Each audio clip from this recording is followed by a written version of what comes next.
मेरे साथ और हम आरएसएन नकार रहे हैं ना, वो आरएसएन सभी सिंह चार्जेस है, रॉ नकार के रहे हैं। पूर्व ऑफिसर। सर और ये और चार्जेस सभी कितने? चार्जेस नकार रहे हैं, सर और अगर ठीक है केंद्रीय ठीक है ठीक है एजेंसी ठीक है अभी तक ठीक है। पकड़ नहीं आरएसएन पाई है सिंह, तो उनकी गलती है। R S N Singh, are these charges serious? ये कितने गंभीर हैं और इसको कितनी गंभीरता से लेना चाहिए? जो जो डिटेल्स मैंने शेयर की हैं सर आपके साथ। आरएसएन सिंह। नहीं, ये तो सारा स्मोकिंग गन का मामला है और अभी तक क्यों नहीं कार्रवाई की गई इस पर भी मैं बाद में आऊँगा, लेकिन आपके दर्शकों को ये समझा दूं कि यहाँ पे मुख्य बिंदु है CIA, USAID, that is United States agency for international development, George yes. Soros और ISI। इन सब का आपने जो कॉम्बाइंड ऑपरेशन आपने देखा बांग्लादेश रेजीम चेंज में, तो यहाँ भी इस तरह के रेजीम चेंजेस की कुछ कोशिश की जा रही है। और दो चीज़ें हैं इसमें, क्लाइमेट एक बहुत बड़ा एक ये टूल है, एक हथियार है। और आपने देखा होगा कि ये जो जो महिला जो है एलिजाबेथ कॉलबर्न, यस। ये CDKN यानी कि इस क्लाइमेट डेवलपमेंट नॉलेज नेटवर्क के लिए काम करती थी, ठीक है ना। और उसके बाद उसका पार्टनरशिप एक international council for local environment initiatives नाम की ऑर्गेनाइजेशन से भी है। और ये सब के सब जॉर्ज सोसाइटी के ओपन फाउंडेशन के द्वारा ये फंड थे। $2 मिलियन उन्होंने दिया था इनको यहाँ पर। अब मेरी बात यह है कि इन लोगों को क्लाइमेट की इतनी चिंता है भारत की। अरे भाई, अपने देश में जाके थेम्स रिवर को आप साफ करो ना जाके, इतनी गंदगी है वहां पे। जाके ब्रिटेन में आप जाके देखिए, पता नहीं इनका दिल अपने उसके लिए नहीं धड़कता है। अभी एक और मैं आपको गेम में समझा देता हूं कि अभी आपको मालूम है ये जो लद्दाख वाला जो है एक्टिविस्ट सोनम वांगचुक, ये गए थे अभी भाई साहब पाकिस्तान, और वो एक वहाँ पे इस्लामाबाद में एक मीटिंग हुई डॉन मीडिया के द्वारा, और इन्होंने जो इनका सेमिनार जो सब्जेक्ट था वो था glacial melt, a sustainable strategy for water towers in south Asia.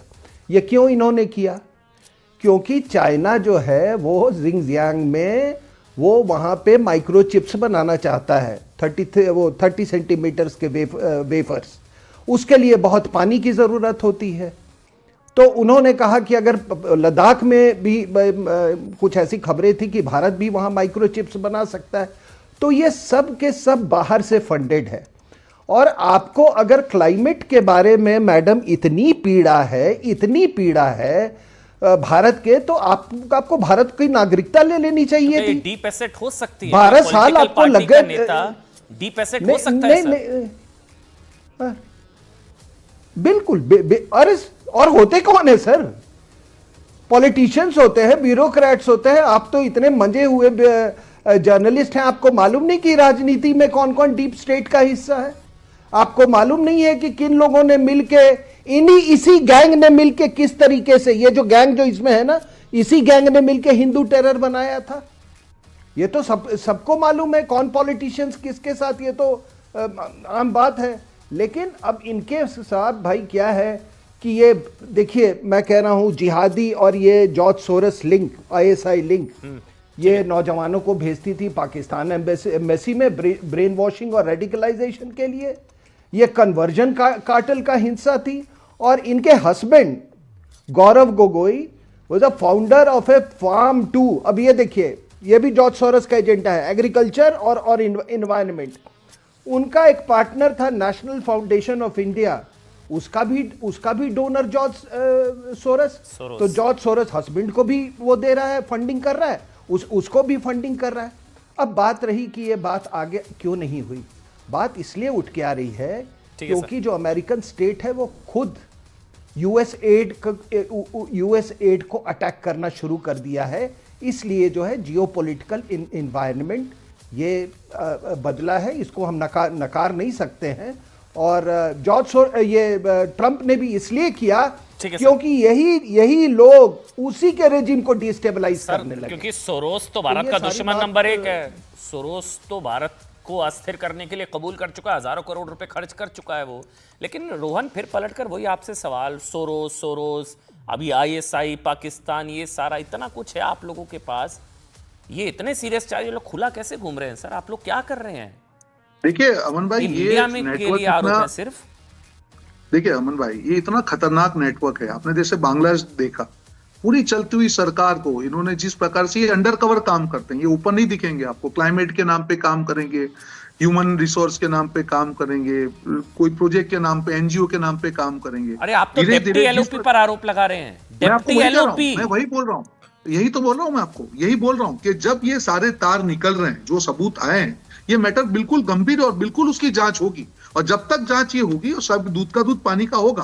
पर जब इतने बड़े गंभीर आरोप, जो आपने बिल्कुल कहा कि एविडेंस तो सामने है, उनकी वाइफ ने पाकिस्तान में काम किया उस संस्था के लिए, वो एक फैक्ट है। जिस व्यक्ति के लिए काम किया वो पाकिस्तान के प्लानिंग कमीशन का मेंबर था, वो एक फैक्ट था। उसका जो फंडिंग है वो सोरोस के थ्रू, ये फैक्ट था। फैक्ट्स तो कहीं पे वो नहीं है।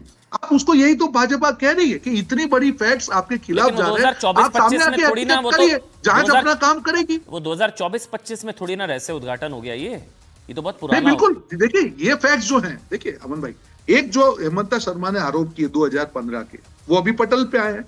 पर जो फैक्ट्स अभी जो आए हैं उनकी, जो एलिजाबेथ के बारे में, वो तो सारे अभी आपके सामने आए हैं कि 12 वर्ष से उनका ब्रिटिश नागरिकत्व है, इतने साल से उन्होंने पाकिस्तान में काम किया, जिस संस्था के लिए काम किया, जो उसका फंडिंग है उसके सोर्स था, जिस व्यक्ति के लिए काम किया, वो ये सारे फैक्ट्स तो अभी आपके सामने आ रहे हैं। बिल्कुल होगा, देश के खिलाफ कभी कोई चीज होगी। ठीक है। आरएसएन सिंह सर, एक कमेंट आपका। आरएसएन सिंह, ये जिस तरह के चार्जेस हैं, सोरोस से लेकर आईएसआई तक, ये सारी चीजें जो हैं, ये नेशनल सिक्योरिटी के लिए कितना बड़ा कंसर्न है सर?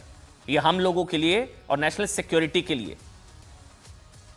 दो बड़ी क्विक पॉइंट्स मैं रखूंगा आपके सामने। पहला, कि भारत में किसी भी पॉलिटिशियन, ब्यूरोक्रेट या ऐसे भी ह्यूमैनिटीज की पढ़ाई करने के लिए बाहर में बैंड होना चाहिए। आप भारत का इतिहास और भूगोल आप फॉरेन कंट्री में नहीं सीखेंगे, आप यही सब काम करने जाते हैं वहाँ पर। क्योंकि गोगोई साहब भी गए थे वहाँ पे, वहीं पर इनकी मुलाकात हुई। दूसरा, ये बहुत एक तरीका है इन्फिल्ट्रेट करने का पॉलिटिकल फैमिलीज में, ठीक है। ये लोग जो, ये महिलाएं जो आई हैं ना विदेश की, ये कोई सिस्टर निवेदिता और ये एनी बसंत और सावित्री बाई खनोलकर नहीं है। ये सब के सब किसी एजेंडा के तहत, और मैं पैसे के कारण जब पति का जेब देख के यहाँ पर आई हैं, ठीक है। तो उनका एक एजेंडा है, इसीलिए इनको 12 साल लग गया नागरिकता लेने में। तो ये देखिए, जो हनी ट्रैप जिसको कहें, उसको एट दैट लेवल वो हमेशा होता रहा है।